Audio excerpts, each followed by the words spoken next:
Well, back to today's big breaking economic news. U.S. markets in a little bit of a drop there.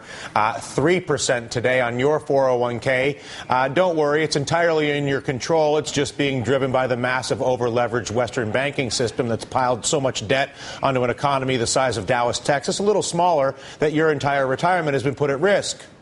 But don't worry, the people are on it. Joining us now, Peter Navarro, professor of economics and public policy at the University of California, Irvine.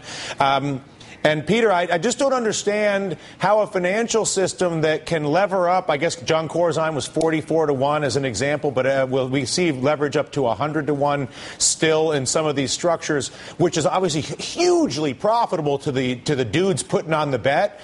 And it's a huge issue for pretty much millions of people's 401ks and houses and jobs, but who really cares about them? Why is it that the U.S. and Western governments are so in favor of this economic system? Well, Dylan, I think what's going on here is kind of a replay in Europe of what we went through in 2008, and it's too big to fail. And all you have to do is substitute the governments of Italy and Greece and Portugal for banks here like Citicorp, and it's like they don't want to let these countries fail, and it's because the big banks control the politicians in Germany and in France, places where they're lending the money, just like the banks control the politicians here. Yeah. It's not good news for America, Dylan. But I mean, since President Obama has codified this leverage structure, right? John Corzine was, in fact, a potential candidate to be Treasury Secretary, so much so that they charged an extra 50 basis points on the bond offering for fear that he might become in charge of the Treasury, and he's 44-1. So obviously the government of America and the West believes that gambling with $40 to $50 for every dollar somebody else have is good for somebody. I just don't know who. Well, it fueled a lot of wealth, but I think the important thing for the American people to understand right now is that there's no good end to this European crisis. If they bail out these countries, it's going to mean they're going to print a lot of euros, and that means the dollar's going to get stronger, and we're going to have trouble selling our exports, and our economy is going to continue in the slow growth. If they don't bail them out, basically we're going to have a financial gridlock over there and the global meltdown. So, I think we need to kind of rethink about what we're doing here in the global structure and come to understand that one thing, Dylan, for 10 years now, 10 years, the American economy has grown at 1.6% annually instead of 3.5% like it did in the 5 decades before that. And what that has meant is misery. I mean, if you put $1 in the stock market in the year 2000, it's worth about $1 today. It's not going anywhere. And it's basically because we don't know how to create jobs here in America. We don't know how to create jobs in Europe, and this is what we have. But is not the root of the problem massive bank leverage? It was the same problem it was all along. It is exactly right. And basically the massive bank leverage disguised basically a decade of the loss of the manufacturing base, both from the shores of America and the shores of Europe. And because of that leverage, because of things like the housing ATM machine, we were able to disguise the dry rot in our economy. And now that is all imploding. And, the German big banks, the French big banks, they don't want to allow the system over there to fail, and so they're putting pressure on the politicians there to basically run the euro money machine just like Bernanke did in 2008. And, this can't go on, Dylan. It really can't. The people here in America and the people in Europe who just want a job and a decent wage and live with their family, they're getting hammered by this. But isn't it true that the people that are getting hammered don't really matter? Well, they don't have money. They don't. They don't matter to the political of the time, the person who pays the money wins. Who really cares about most of the people, really? I mean, look, Dylan, it would have been cheaper here in America to simply buy every mortgage back in 2008 and make it whole. It would have been cheaper. We had the moral hazard and all of that. But instead, what we did was we gave a bunch of money to a financial sector that now is twice as powerful as it ever was. And the same thing is happening to Europe under the banner of too big to fail. And it's basically countries instead of companies. But again, this can't end well. And I think, the euro will break up. I predicted that a year ago. It has to, because fiscal austerity will not fly politically, and ultimately countries like Greece and Italy have to get out of the euro, devalue, and export their way out of the crisis. Again, this is not good for America. Americans have to understand when this crisis hits, it hits us because it strengthens our dollar, makes it difficult for us to export to the world. All right, thank you, Peter. We now turn to our Wednesday mega panel. MSNBC contributors Imogen Lloyd-Webber, Jonathan Capehart, Rob Cox, U.S. editor of Reuters Breaking Views.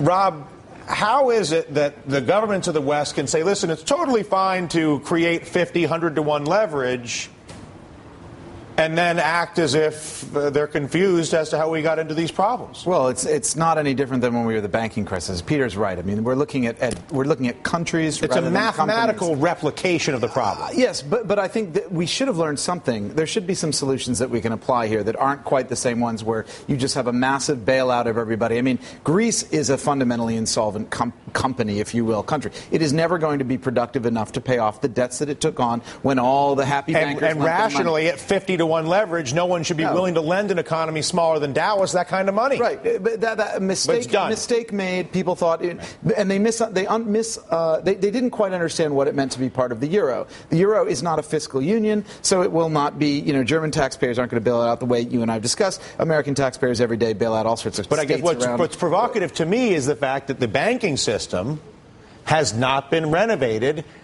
After everything that happened in 2008, after everything that we've been through, the guy who just most recently went down, John Corzine, was considered so prominent and so important, Jonathan Capehart, that the bond market wanted extra premium in case he became Treasury Secretary. And this guy's grand plan is to take a bunch of pension money and go 44 to 1 on credit derivatives in Europe.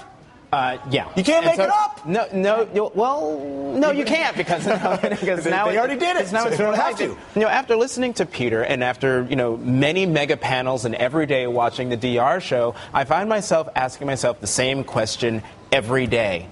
So what on earth do we do when you don't have people in Washington making the tough decisions, when you don't have people in the capitals of Europe making the right decisions, or I should say, and if you look at history, Imogen, and this is perfect that we're getting to you at this point, if you look at history, when we don't deal with these problems, we just go to a giant world war. Well, we do. We did it in World War II. We did it in the Civil War. That's what we do. And then at the end of the war, we're like, okay, well, what do we say? We restructure the debt.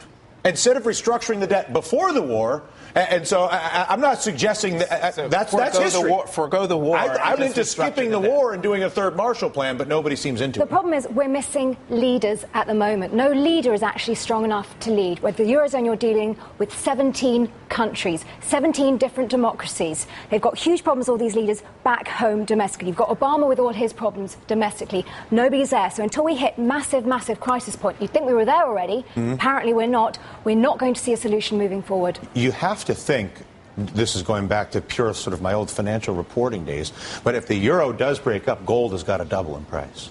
Well, there's so much money hiding out in euros that if that currency goes away, it's not just the U.S. dollar. It's all that metals have to just explode in price, right? Well, I mean, I think gold is already at a price that's anticipating that the potential loss of sovereign values all over the place. Right. I mean, that's why the argument why it's at that point. Right. But just on one small point on this, I mean, just going back to MF Global. Okay, it's a small thing, but remember, taxpayers' money is not being involved right now in MF Global. I didn't suggest that. No. But there's taxpayers' money is being involved in every other banking system. But you could argue that. I mean, I've interviewed John Corzine. I know what they were trying to do. The idea was to take a lot of that all that business that the big banks were no longer allowed to do because of the regulations. It gets put off to what they call the shadow banking industry, which is what these guys do. They think they're smarter. They can get away with it. They can go 40 to 1 and arbitrage the central bank. Right. It's an arbitrage trade.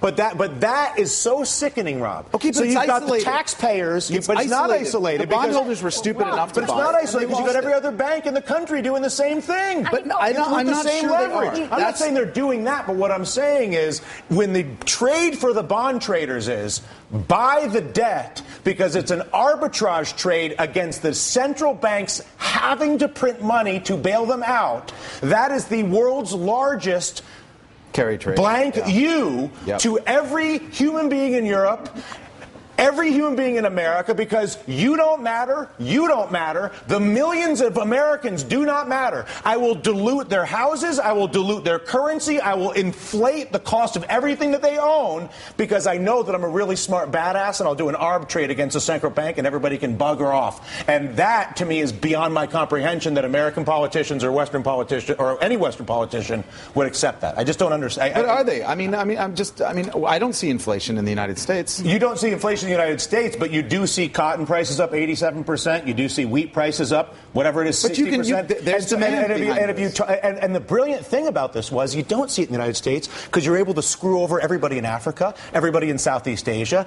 everybody in the Middle East, and it's much better if you're an American to screw over people you don't know than it is Americans. So it's not just our manufacturer. But my point is that the billion poorest people in the world are the ones who spend 70% of their money on food. So when I double the cost of tortillas, when I double the cost of couscous, when I double the cost of rice, when I double the cost of pasta, it means nothing to you and me.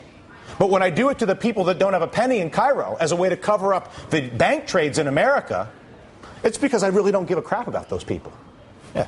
Anyway, the panel stays. In case you were worried, yes, the economy is still dangerously unstable, highly leveraged and insane. Check out my new blog on John Corzine's fall, Greece, and the perils of betting big with other people's money. It's on the Huffington Post and DylanRatigan.com. The panel stays.